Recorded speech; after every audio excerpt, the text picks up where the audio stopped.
Hello Fitzharry School and welcome to your Getting Into Your Live Lessons guide from Fitzharry's, and this is me, Miss Corley. I'm just going to talk you through some of the basics that you need to know in order to get into your lessons now that we are in lockdown. So a reminder of where your work is going to be set. I think all of you know by now that all of your work and your lesson links are going to appear on ePraise. Hopefully you've all got your login for ePraise. If you haven't, let us know and we can help you. But otherwise, what you need to do is you need to log into ePraise each morning. You log in using your usual details, your email, the start of your email, which is your username, and then your usual password. Once you're in there, the tasks that you're going to complete, they're going to come up daily and they'll be there by 8:30, and you're going to start each day with a tutor time, just like when you are in school. So when you log into ePraise, this is where you need to start. In the top right hand corner of the page, once you've logged in, you'll see these icons and you need to click this one here, which takes you to your calendar and will show you what class tasks and lessons you have each day. When you're logged in, you'll see something a little bit like this. So what we can see here is the week, the 3rd of January to the 9th, and an example of the kind of work that can be set. If we look on the right hand side, you can see the colour coding as to whether or not some work is due, overdue, or whether it's been completed. There's also the blue colour if there's feedback available. All you then need to do is to click on the lesson that you want to do. Then what will happen is it will open up a box like this, which will have your instructions, but it will also, if it's a live lesson or a recorded lesson, give you a link. All you then need to do is click on that link. Once you've done that, the first time you have a go at this, it will bring up this screen. It will probably appear in your Google Chrome or Internet Explorer, whatever it is that you use on your computer or your laptop or your smartphone. Now, we would recommend that you download the Windows app. What will then happen is that you'll have the Microsoft Teams app on your computer, and that will make it a lot easier and quicker for you to be able to access the work. Alternatively, you can watch it on the web instead. So either of those options will work for you, and as you can see at the bottom, it says if you've already got the Teams app, you can launch it by clicking on the words "Launch it now." If you click on the link and it is a live event, it will bring you to something that looks a little bit like this. Now, this is where a live event hasn't started yet. So this is what you would see if you arrive just before the lesson begins. If you arrive on time or just after the lesson has started, it will bring you straight into the lesson. Some things worth noting. Here on the right hand side of the screen, we have the Q&A function, stands for question and answer. That enables you to write a question that only your teacher will see. Now they can then choose to publish that if they think it's a good or useful question for the rest of the class to see, but otherwise that will only be seen by the teacher, and feel free to write in there if you want that question to remain anonymous or kept private, or if you're happy for that to be published. We would encourage you to allow your teacher to publish any of your questions because, of course, there is no such thing as a silly question. It's much better to ask so that we all understand what is going on. And then at the end of the live event, what you can do is click the Leave button at the top. Your teacher may also choose to set your lesson as a Teams meeting. A Teams meeting can be really great because it allows you to be a little bit more involved in the lesson, perhaps over camera, having your voice heard, or through a chat function.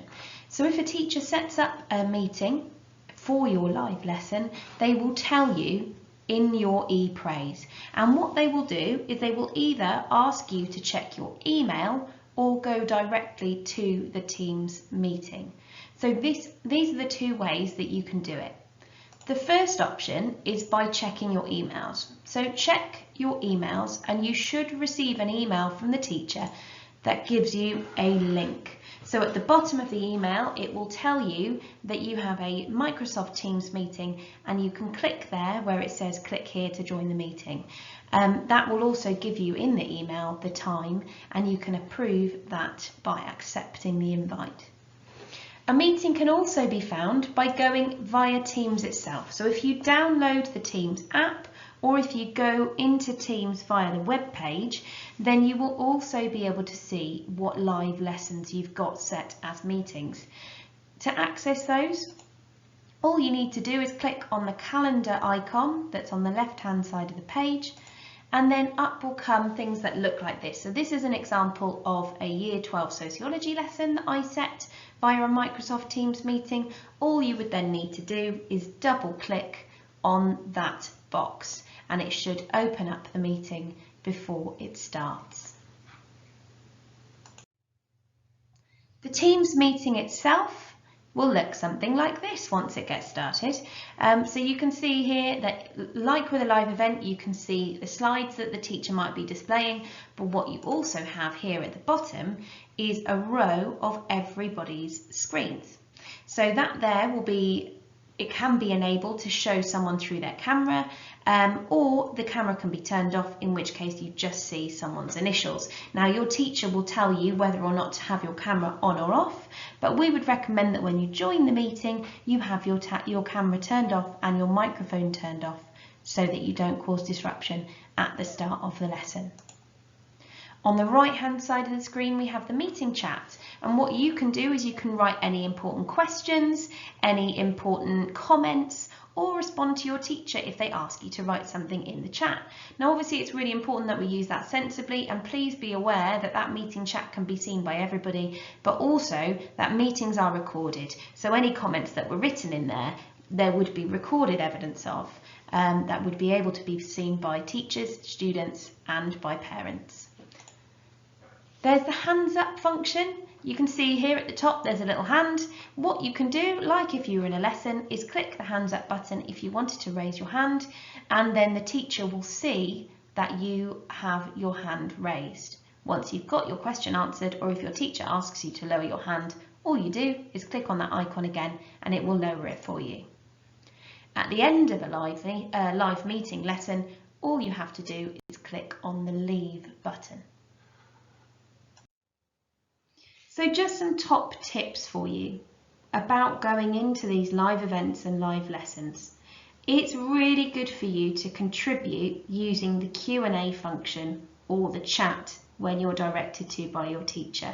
It will help you to get involved, help you to participate actively, and also help your teacher to see how you're getting on. Make sure that when you log in, you use your name and that you do not use the option to be anonymous. The main reason for this is that we want to be able to acknowledge and reward all those students that are attending all of their lessons, and we can't do that if you sign in as anonymous. We will be looking to make sure that that happens in all lessons moving forwards, so please make sure that you do that before we then have to enforce it. Also make sure that when you're completing work in your exercise book on paper or online, that you are storing it and saving it effectively. So work on your laptop, if you're typing it up, make sure that you save it, and if you're doing it on paper or in your book, make sure that you keep hold of it, because we will want to see it when school opens up again. We will also in time be asking for you to submit some work online, but more details of that will follow.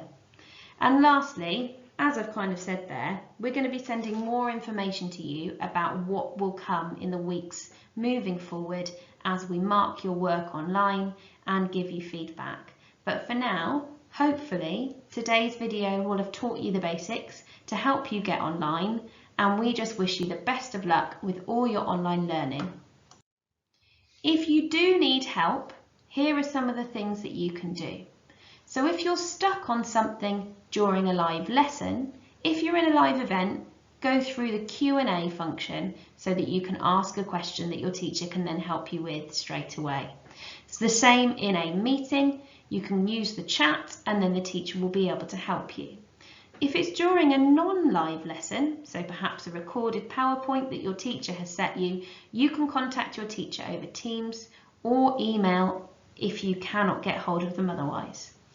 At any other time, we would recommend that you use tutor time in the morning to speak to your tutor and raise any issues that you might have. Again, this can be done privately or through tutor time generally. And really, if you cannot get hold of them through Teams, what you can do if you've got a real concern or a problem with your online learning, please email your tutor or your teacher. Like I said, if you can't get hold of them through Teams. It might take you a little bit of getting used to. It's a lot of new technology, and I know all of us teachers feel the same, but with some practice and after a little bit of time, we feel confident that you will all be able to adapt and learn and be able to continue with learning here at Fitzharris School online. Good luck, and if you need anything, don't hesitate to ask your tutor, your teacher, or any of us here at Fitzharris who can help you.